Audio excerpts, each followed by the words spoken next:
અમરેલી જિલ્લાના ધારી નગરપાલિકાને મળ્યા પ્રથમ પ્રમુખ. ધારી નગરપાલિકા પ્રમુખ તરીકે જયદીપભાઈ બસિયા, ઉપપ્રમુખ તરીકે પરેશભાઈ પટણી, કારોબારી ચેરમેન તરીકે પૂર્વ ધારાસભ્ય મનસુખ ભુવાની વરણી, દંડક તરીકે જીતુભાઈ પાગઢાળ. ધારી નગરપાલિકામાં ભાજપને સ્પષ્ટ બહુમતી છે. નામ જયદેવભાઈ ચંપુભાઈ બસિયા, ધારી નગરપાલિકામાં ભારતીય જનતા પાર્ટી પ્રદેશમાંથી અને જિલ્લામાંથી તેમને જવાબદારી સોંપી છે.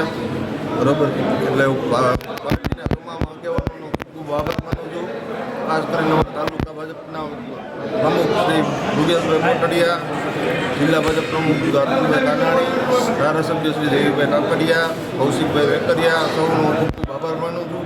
અને ધારી ગામને હવે રચનાત્મક ધારી બનાવશું, પહેલી નગરપાલિકા છે એવી અમારી સંકલ્પ છે. હાલમાં સમસ્યા ઘણી બધી છે, ક્યાંથી તમે વિકાસની શરૂઆત કરશો?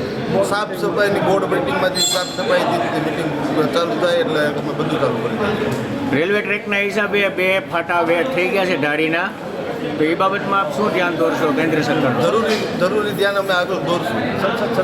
સાંસદ સભ્યશ્રીનો કોન્ટેક્ટ કરીને જરૂરી ધ્યાન અમે આગળ દોરશું. માનનીય કલેક્ટર સાહેબના હુકમ અન્વયે નાયબ કલેક્ટર ધારીના અધ્યક્ષપણા નીચે આજે ધારી નગરપાલિકાના પ્રમુખ અને ઉપપ્રમુખની ચૂંટણી કરવામાં આવી હતી. આજની આ સામાન્ય સભાની પ્રથમ બેઠકમાં ભારતીય જનતા પાર્ટીના સદસ્ય શ્રી જયદેવભાઈ બસિયા પ્રમુખ તરીકે ચૂંટાયેલા છે તથા ઉપપ્રમુખ તરીકે પરેશભાઈ પટણી ચૂંટાયેલા છે. આપ સાહેબનું સાહેબ નામ? અર્પણ ચાવડા, નાયબ કલેક્ટર ધારી.